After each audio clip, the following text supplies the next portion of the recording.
Welcome to County Report this week. I'm Lorna Virgili. Thank you for joining us. Some of Montgomery County's young residents had the opportunity to have their voices heard at a teen town hall meeting held at the council office building. Susan Kennedy was there and she has more on the story. Susan?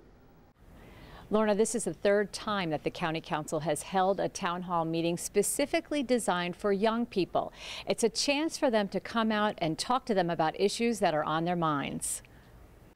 But this is a night that we set aside to hear from you, your perspective on things that matter to you. Because quite frankly, we need our county to work for you.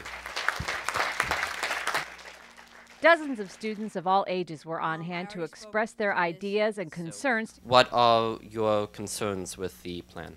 To council members. From school funding to transportation, the conversation made it clear these young people are genuinely concerned about their future as county residents.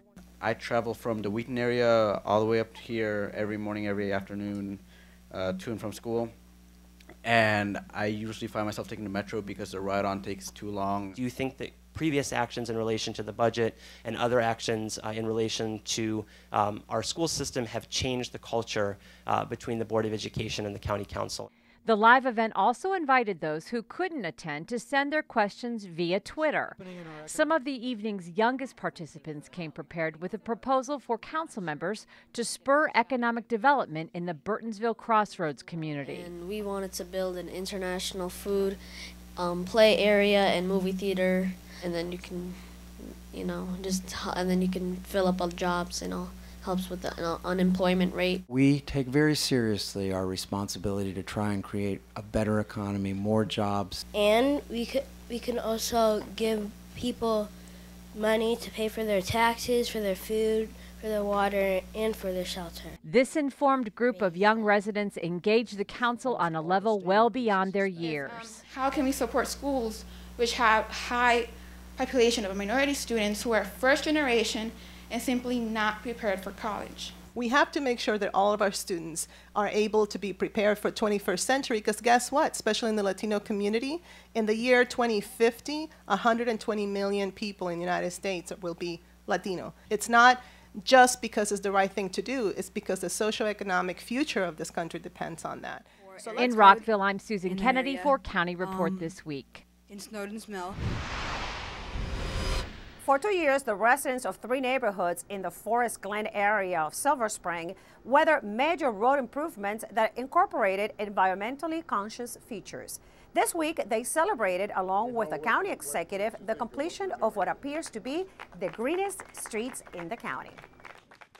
These are brand new streets, sidewalks, and curbs. But more than that, it is a comprehensive green approach to the county's transportation infrastructure. In this case, we were able to combine not just the transportation needs, but the environmental needs as well, with a very enhanced stormwater management upgrades as well.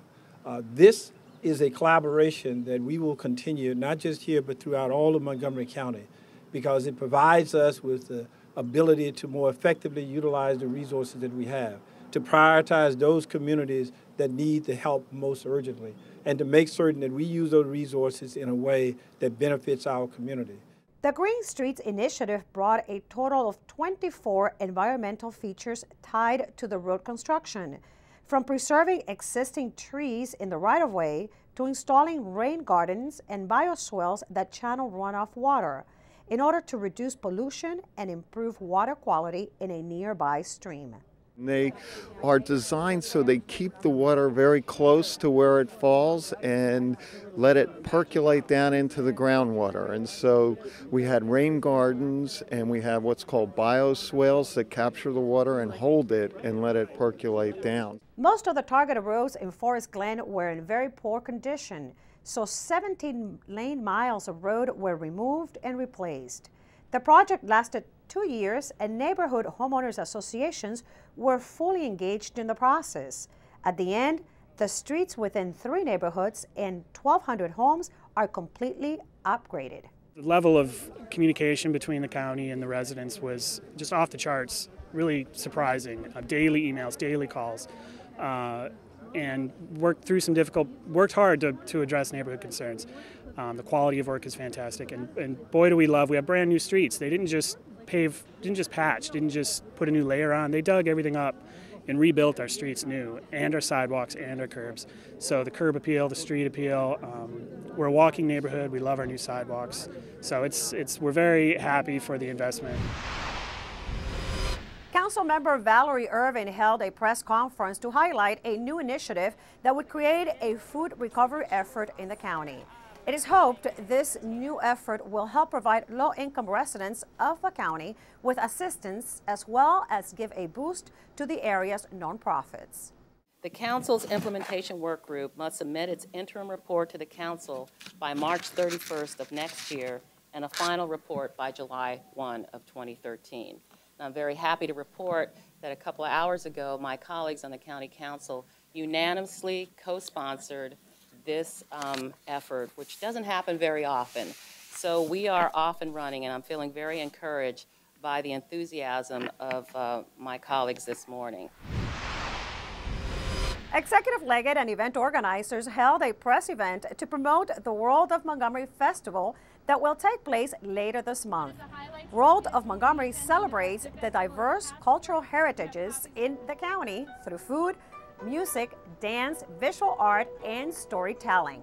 This year's International Village exhibition will focus on the 4 countries with the largest immigrant populations in Montgomery County: China, El Salvador, Ethiopia, and India.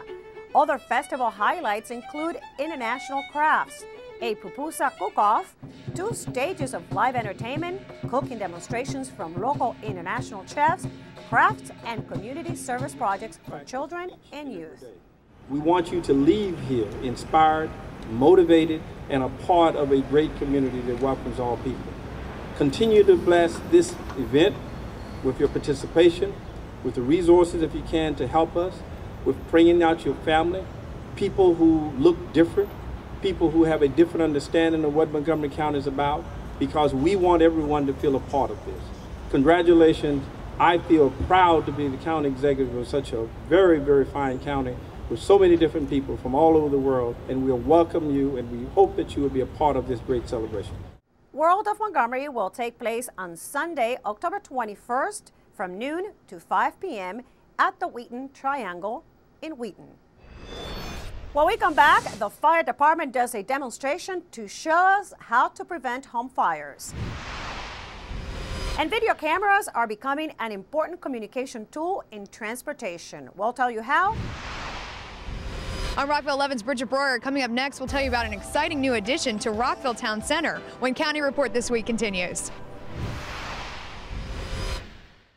Drop, cover, hold on. That's the message of the Great Shakeout at Montgomery College on October 18th at 10:18 a.m. It's our chance to practice how to protect ourselves in the event of an earthquake. Plus, you'll also learn other important emergency preparedness tips. Join in. Save time on Election Day. Vote between October 27th and November 1st at one of 5 early voting centers in Montgomery County. Hours are 10 to 8, except Sunday when hours are noon to 6. Early voting centers are located at Bauer Drive Recreation Center, Germantown Recreation Center, Praisner Recreation Center, Executive Office Building, and Silver Spring Civic Building. Visit 777vote.org during the early voting period for wait time information. You choose the location and date. Remember, your time, your voice, your vote. Welcome back to County Report This Week. I'm Lorna Virgili. Rockville Town Center has been ready for the second phase of its redevelopment since 2005. But after weathering the tough economic downturn, things are back on track. And now, thanks to a $4 million conditional grant from the county, a new project is set to launch. Our Rockville 11 Bridget Breuer has the story. Bridget? That's right, where I'm standing right here at the Regal Row parking lot in Rockville Town Center will soon be home to a brand new mixed-use development, thanks in part to support from the city and the county. Ground hasn't broken yet, but Montgomery County, in partnership with the city of Rockville, wanted to announce their support of the new Duval project set to start this year in the Regal Row parking lot. the start of a very exciting phase 2, basically in my terms, of Rockville Town Square. It is the private sector coming in, as we had always expected they would after the town center was built. Town Square has been very successful with the retail and housing and its proximity to the metro. It really needs a hotel component. It's been a void. In the lodging sector alone, there is no greater indicator of economic success than building hotels, especially hotels geared to the needs of frequent business travelers and leisure travelers on weekends. The project will be located right across the street from the new Choice Hotels International World Headquarters and will include approximately 250 residences, a Cambria Suites hotel, and 17,000 square feet of street-level retail, plus public and private parking. County and city officials were on hand to support the project. This area we're here on right now is truly an opportunity that needed to be developed, and it is truly in every way a choice location. Well, we're working to make sure that we fulfill the promise that we made some time ago, that is to have a vibrant town center, and I think that with this project it moves forward in completing the last phase of that. Councilmember Bridget Newton gave her remarks on behalf of the mayor and city council. Bringing a hotel to our town center has been not just a goal of the Town Center Action Team, it has been an economic development and planning goal for many, many years. The backdrop of all of it is that we've been through some of the toughest economy in decades. And for ground to still be broken on new projects and people to be opening up big new businesses in Rockville is just a great testament to why people believe it's a good idea to be here in Rockville. Keep it on Rockville 11 as we continue to cover the progress of this project this fall. For County Report This Week, I'm Bridget Breuer in Rockville Town Center.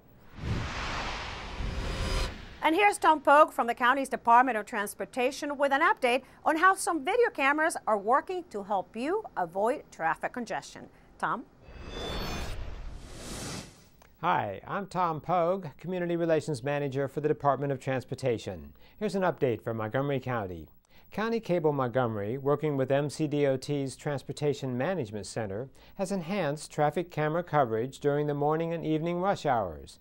You'll now be able to check road conditions for your commute much more conveniently. Instead of seeing just one camera at a time, you now see the view from 4 cameras at once, with each view organized by category: interstates, major arterials west of and including Maryland 355, major arterials east of Maryland 355, and all the remaining cameras. Also listed will be major traffic incidents. This improvement will make it possible to view every one of the county's 200 cameras every 4 minutes. Before the change, the same viewing took over 15 minutes. You can view the new format on Montgomery County Cable directly or via our website at montgomerycountymd.gov. And you can still call up specific camera images on the website too. We're working to keep you moving. Every year, home fires kill over 2,500 people and injure thousands of others. October is Fire Prevention Month, and the county's fire chief, Richard Bowers, along with other officials, held a demonstration to illustrate how easily a home can burst into flames when safety and prevention are not at hand. A report recently released listed the top causes of home fires. The demonstrations included a kitchen fire, home heating fire, and a mattress fire. This so that the residents can take steps to protect themselves.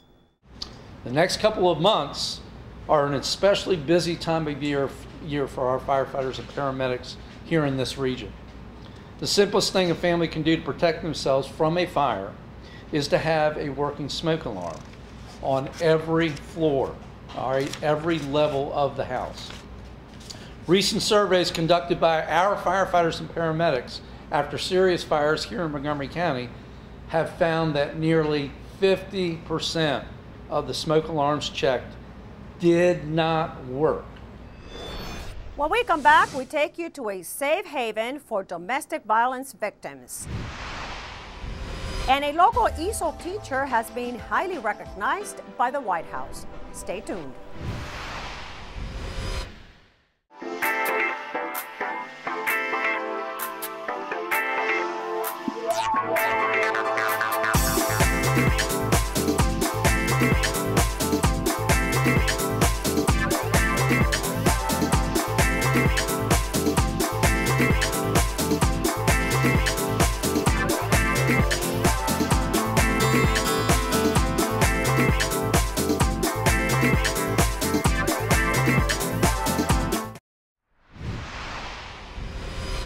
Welcome back to County Report this week. I'm Lorna Virgili. October is Domestic Violence Awareness Month. In Montgomery County, there's a safe place where victims can get help that might save their lives. Since the Family Justice Center opened its doors in 2009, over 4,000 families have been assisted. The services range from care to court. My MC Media's Sonia Burke reports.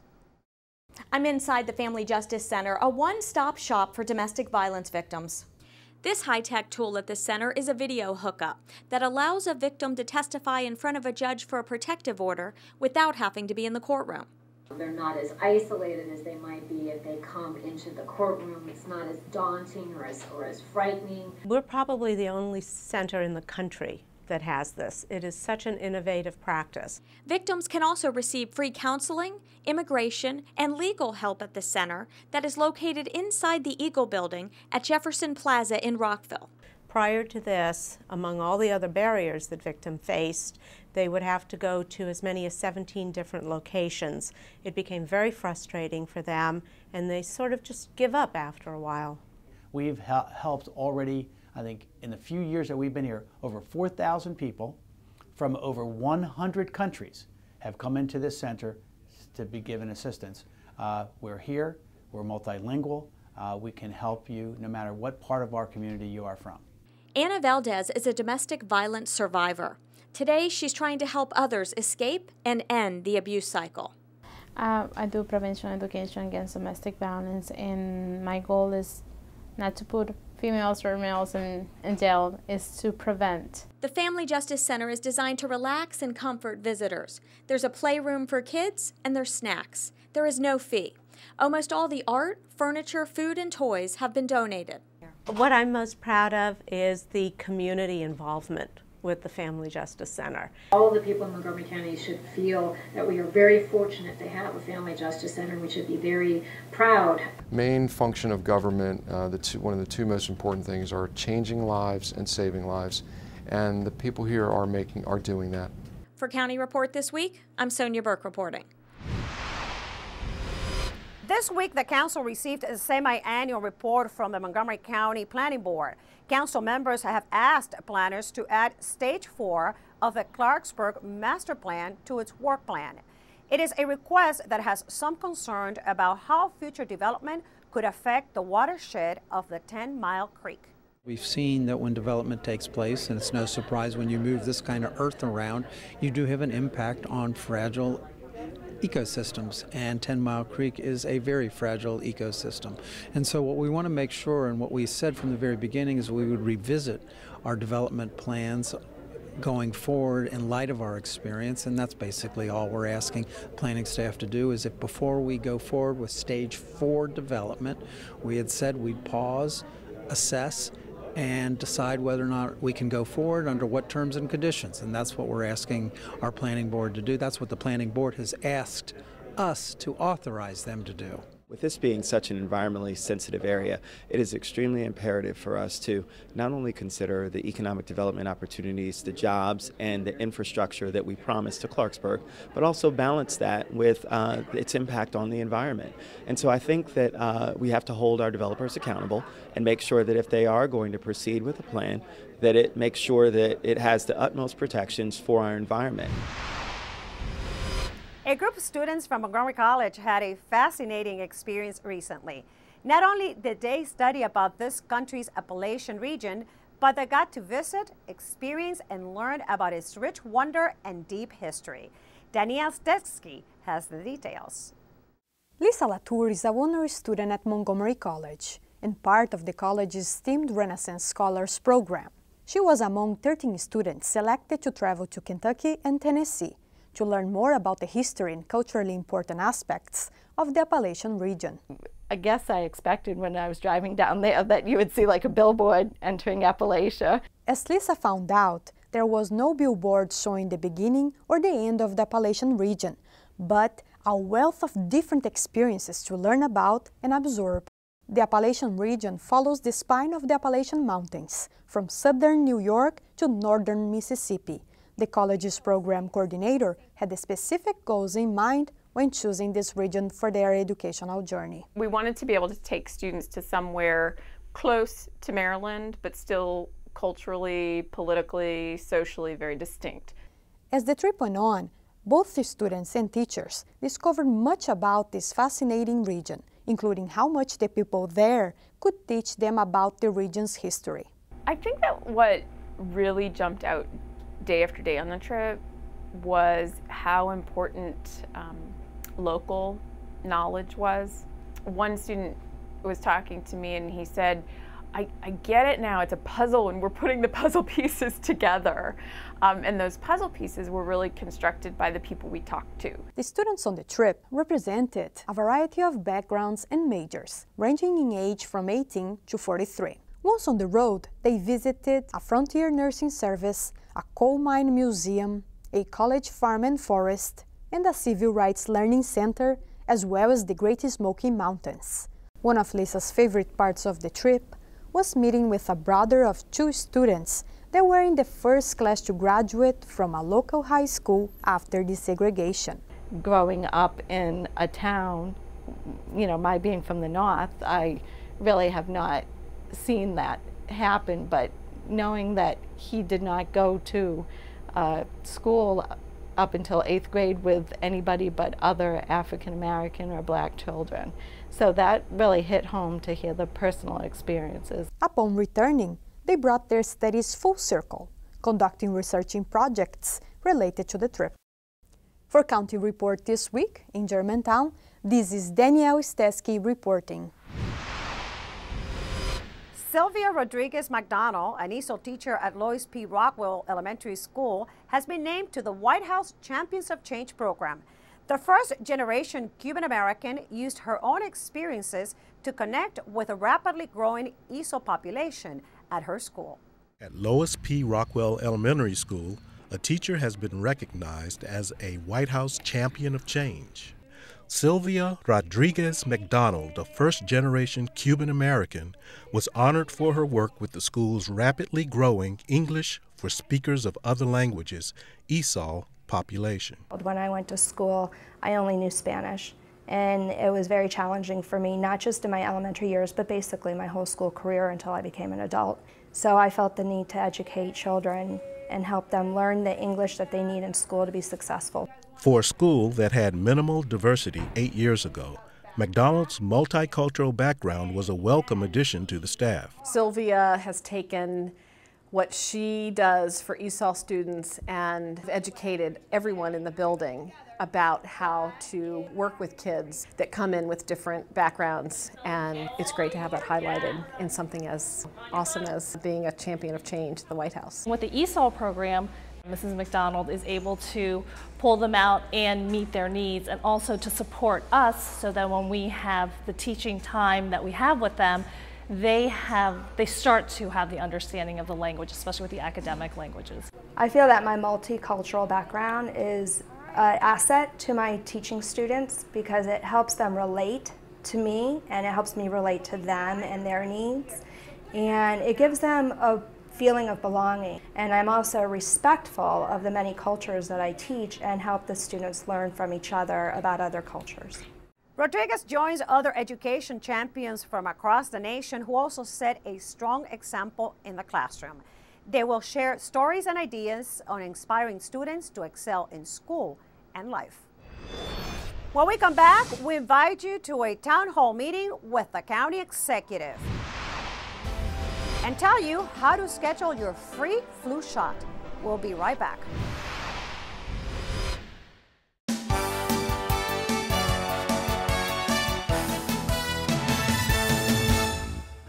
Montgomery College President Dr. Darian Pollard invites the college community to engage with her at her interactive town hall meeting Tuesday, October 16th at 12:30 p.m.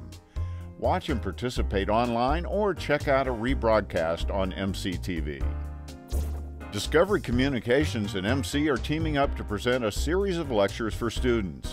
Presented by Discovery executives, the goal of each event is to assist students in being proactive about their career choices. The next in the series is set for October 17th on the Rockville campus. The Athenaeum Symposia Speaker Series returns to MC's Germantown campus this fall with an impressive and varied schedule of speakers. All lectures are free and open to the public. For more information about the endless possibilities at your community college, visit our website. Welcome back to County Report This Week. I'm Lorna Virgili. Here is another opportunity to voice your opinion, in this case, directly to Montgomery County Executive Ike Leggett. On Tuesday, October 23rd, the executive will host a town hall meeting starting at 7:30 p.m. at Rosa Parks Middle School in Olney. The executive's popular town meetings have drawn thousands of residents who take advantage to say what's on their minds and share their ideas and concerns. The town meeting is free and open to all and will be videotaped by County Cable 6. Here is a revamped tool to give you easier access to the county's Department of Health and Human Services. Its website has been redesigned for easier navigation. The new site displays information on more than 100 programs in an easy-to-read format that includes eligibility requirements, office locations, and frequently asked questions. Here is the new site. Also, we would like to remind residents that the seasonal flu vaccination clinics will start at the end of this month. Montgomery County clinics will offer free vaccinations by appointment only. To make an online appointment, visit the county's website or call 311.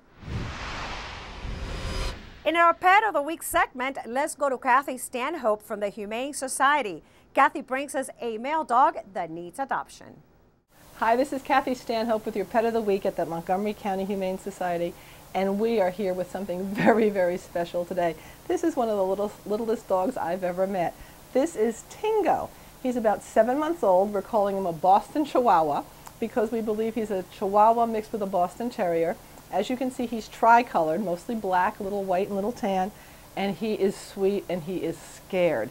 He's been here several weeks already, and usually the little dogs get taken pretty quickly, but for some reason, he hasn't found a home yet, and he's so little, and he just doesn't deserve to be with the bigger dogs around here. He needs a home. He's very, very friendly, very, very sweet. He's a little timid at first. I just got to know him a little while ago, and he was shaking terribly. But now he's been sitting in my lap for about 10 minutes and he's calmed down and he's settled right in. So he wants to go home with you. He really does. This little dog needs a home. And we're in the middle of the Rachel Ray ASPCA $100,000 challenge right now. It goes until October 31st. We are desperately trying to adopt 300 animals more this time period than we did last year. So we need your help, and this is a dog that you want to come down and adopt right away. Remember, his name's Tingo. He's tiny. He's not going to get much bigger. He's got little tiny feet, and he really does like to cuddle. He really is a sweetheart. So come on down and meet Tingo. Come to the animal shelter. We're right off Goody Road in Rockville. You can visit Tingo on the web at mchumane.org, or you can give us a call at 240-773-5967. You definitely want to see Tingo, and you definitely want to take him home with you. Now we head outdoors and take some tips from our friends at Brookside Gardens on how to plant bulbs this time of year. Hi, I'm Phil Normandy, Plant Collections Manager at Brookside Gardens here in Wheaton, Maryland. Fall at Brookside Gardens means a lot of things, but to most of our gardeners it means bulbs, fall bulbs, thousands of them, all over the place, so that you can have this marvelous show of thousands of square feet of bulbs next spring at Brookside. But to do that, you need to be planting them now. Here I have 3 types of commonly available bulbs you're likely to find in your own garden center. Let me show you how the proper way is to plant them. First of all, you have to plant them in the right direction, pointy side up. With any bulb, you want to plant it 3 times the diameter of the bulb in depth. So if you have a little bulb, you plant it shallow. If you have a big bulb, you plant it deep, like so. There's no need to stomp on the ground. There's no need to add fertilizer. There's no need to do anything. Bulbs are planted in the fall because they're going to grow roots throughout the fall in order to pump up that leaf and flower, which is already inside this bulb, ready for next spring. So enjoy planting your bulbs in this beautiful fall weather and hope for the best. And with that, we close this edition of County Report This Week. Remember to like us on Facebook and to join us at this time every week for a look at what's going on inside Montgomery County. I'm Lorna Virgili. Thank you for watching.